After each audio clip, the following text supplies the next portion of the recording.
96.9. Dimanche dans la Presse Plus, on nous raconte ce crime-là, un crime parfait, presque parfait. Ça se lit comme un roman policier et je me suis dit, hey, ce matin, il faut en jaser, surtout qu'on apprend que c'est une opération d'infiltration qui a permis de percer le mystère. Il y a 15 ans, James Dubé, c'est ça son nom, on est en 2002, un pêcheur de Grande-Rivière en Gaspésie, se réveille à 3 heures du matin pour entamer ce qui va être la dernière journée de sa vie. Il prend soin de ne pas réveiller ses 2 grandes filles, sa conjointe qui va marier dans quelques semaines. Il monte à bord de son bateau avec son partenaire de pêche. Après ça, il revient à la maison vers midi. Sa blonde arrive à son tour, elle a 2 sous-marins qu'elle a achetés au dépanneur. Ils mangent ensemble, ils font l'amour et elle repart travailler à l'usine de homard. Lui s'allonge pour faire la sieste, les bras croisés sur le canapé du salon. Quelques heures plus tard, il est retrouvé dans la même position, mais une balle dans la tête. Une balle de fusil lui a traversé la tête. La maison a l'air d'avoir été fouillée. Il y a des casseroles partout. Ça a l'air bizarre, mais rien n'a été volé finalement. C'est un peu étrange. On veut donner l'impression que... Le frère de James va accueillir sa femme, Joanne, et les 2 filles, donc, chez lui. Et très vite, ils vont trouver l'attitude de la belle-sœur de Joanne en question un peu étrange. Il dit qu'elle était froide, indifférente, elle pleurait pas, elle posait aucune question sur la mort très, très suspecte de son chum. Elle magasinait une voiture pour sa fille. Le jour suivant, elle disait qu'elle allait se faire construire une maison. Elle allait prendre une douche quand même dans l'ancienne maison, là où son conjoint s'était fait tuer. Donc, elle avait comme un comportement détaché, mais elle répète à tout le monde qu'elle n'a rien à voir. Elle refuse de passer un polygraphe. J'ai rien à voir avec le meurtre de mon futur mari. Les mois passent, les années passent. On se retrouve en 2012.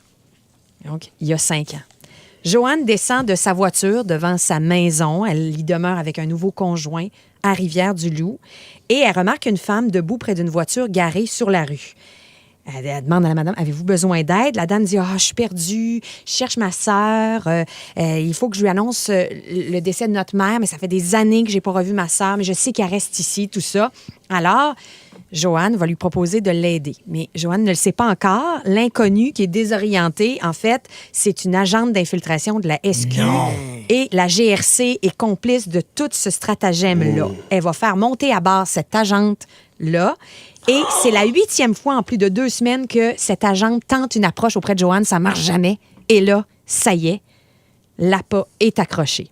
Elle va lui donner 50 $ l'agente, pour la remercier de l'aider. Elles vont se promener dans les rues, elles vont jaser. À la fin de tout ça, au bout de 2 heures, elle va y redonner 50 $. L'autre va dire non. Oui, j'insiste. Et si tu veux m'aider encore, j'apprécierais. On peut-tu se revoir? Et là, Joanne fait oui. Ça m'intéresse. Je vais pouvoir t'aider les lundis, mercredis et vendredis. Elles échangent donc leur numéro de téléphone et elles se revoient. Elles vont se revoir régulièrement comme ça, les 2 femmes. Elles vont faire des recherches, mais surtout, elles vont aller manger au resto. Donc, ça va devenir un peu social, leur rencontre ensemble. Ils vont développer une genre d'amitié. Et l'agente va continuer de la dédommager, bien sûr. Donc, il va y avoir de l'argent derrière ça et elle va toujours payer la note quand elles vont aller au resto.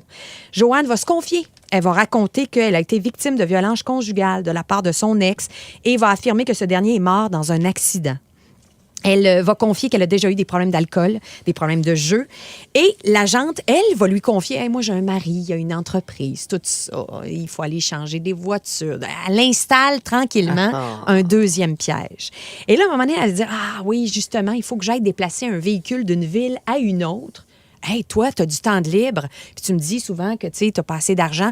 Tu voudrais-tu la prendre, la job? Je te l'offre. Écoute, Joanne va mordre à ça. Elle va prendre la job, elle va être payée en argent comptant et elle va le refaire plusieurs fois comme ça. Ça s'étend dans le temps, là, sur les semaines et les mois. Exactement. À un moment donné, ça sera plus juste des véhicules, ça va être aussi des valises. On va lui dire, regarde, il faut que tu ailles porter cette valise-là par autocar, tout ça. Inquiète-toi pas, c'est pas de la drogue. Elle va comprendre que c'est peut-être des armes, tout ça. On lui interdit de l'ouvrir, cette valise-là aussi. On fait planer un mystère assez attrayant, là. C'est ça. Mais elle va toujours être payée. Elle va gagner 400, 500 $ pour une journée de travail. Elle va rencontrer le conjoint de l'agente, le conjoint entre guillemets, parce que bien sûr, lui aussi, c'est un agent de la SQ.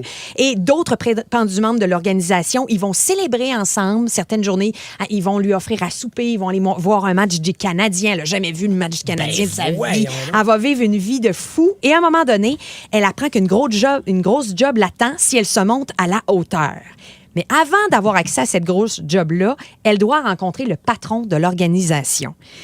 Et là, pendant la rencontre, le patron se met un peu à paniquer. Là, il dit au groupe, on a de la excusez mon mot, de la calice de chaleur. Là, OK? Je viens d'apprendre ça là. Ça veut dire que la police est en train de les cerner, entre guillemets. Là. Ben, c'est se tous rapproche de des là. gens de l'infiltration, là. Là, c'est un Non, mais ce coup que ça veut monté. dire de la chaleur, c'est ça qui veut dire le grand boss. Là. Oui, c'est ça. On a de la chaleur, je viens d'apprendre ça là. C'est toutes des affaires qu'on aurait pu éviter parce que la chaleur, elle vient pas de nous autres. Là. La chaleur, elle vient de ton ami ici. Oh. Et là, il dit ça à donc l'agent d'infiltration. comprends, là, où il Il s'en pointe Joanne. Alors là, tout le monde va quitter la pièce. Joanne va être seule avec le grand patron. Et là, il va lui dire, là, si tu veux que je t'aide, là, tu vas commencer par me dire qu'est-ce qui est arrivé cette journée-là, c'est bon. de A à Z. La vérité, pas de voyons menterie, parce que si tu me comptes une menterie, tu t'en vas. C'est quoi qui est arrivé? Et là, on a le verbatim de cet échange-là. Parce qu'évidemment, il y a plein d'enregistrements. Ben Là, oui, tout ben ça oui. est documenté dans les documents de la SQ, de la GRC. Là, elle va lui demander la journée de James? Oui. Ben, je l'ai tué. Comment tu l'as tué? Qu'est-ce qui est arrivé? Parce que là, et là, c'est écrit inaudible. Il me faisait tellement de pression sur la inaudible. Le patron va dire OK. Et elle va dire c'est la première fois que je le dis. Et là, elle va se confier.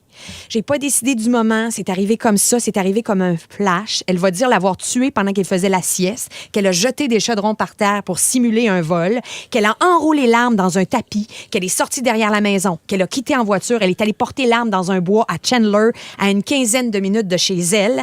Et grâce à ça, elle a hérité du bateau de pêche de son conjoint, bateau qu'elle a vendu 175 000 $. Elle a touché l'assurance-vie 30 000 $. Elle a vécu là-dessus pendant 2-3 ans. Et là, elle dit aussi au grand patron qu'elle s'inquiète à chaque été que l'arme soit retrouvée quand la neige fond puis qu'il vienne cogner à sa maison, qu'elle vit avec cette anxiété-là. Après la rencontre, le patron va demander aux 2 membres de l'accompagner, Joanne, puis d'aller trouver où est-ce que l'arme est. Et ils vont retourner. Et ils vont dire, il faut la faire disparaître, tout ça. Elle va les aider. Ils vont pas la trouver, finalement. Sur le chemin du retour, ils vont arrêter au IGA. Elle va se faire dire pour le boss, il faut que tu ailles acheter une bouteille d'eau puis des biscuits au chocolat. Quand elle va revenir, elle va se faire arrêter pour le meurtre de James Dubé. Elle a été accusée. T'imagines-tu, quand la police arrive, elle sort, puis elle n'a jamais rien vu venir. Non, c'est Tout clair. à fait, tout à fait. Et là, en avril 2016, donc il y a 1 an et quelques, un jury composé de 5 hommes, 7 femmes vont dire qu'elle est coupable du meurtre au second degré de James Dubé. Elle est condamnée à la prison à perpétuité sans avoir le droit de libération conditionnelle avant 11 ans. Mais là, si on en reparle, c'est parce qu'elle a demandé un appel et ça a été autorisé par la cour d'appel.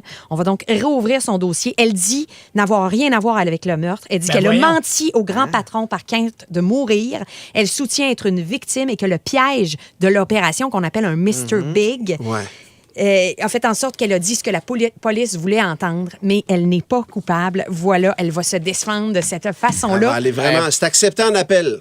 Ben, elle a quand même révélé beaucoup de détails, moi, je trouve. Tu sais, de se souvenir. Ben, des casseroles, c'est sûr qu'elle est allée sur les lieux, elle peut s'en souvenir, mais tu sais, de parler de l'arme, tu sais, elle a peut-être. Sur Netflix, il y a la série Making a Murderer. Oui. Ça serait le genre de documentaire qu'il pourrait faire probablement si elle rouvre le dossier. Complètement. Complètement. En semaine, dès 5h25. 96.9.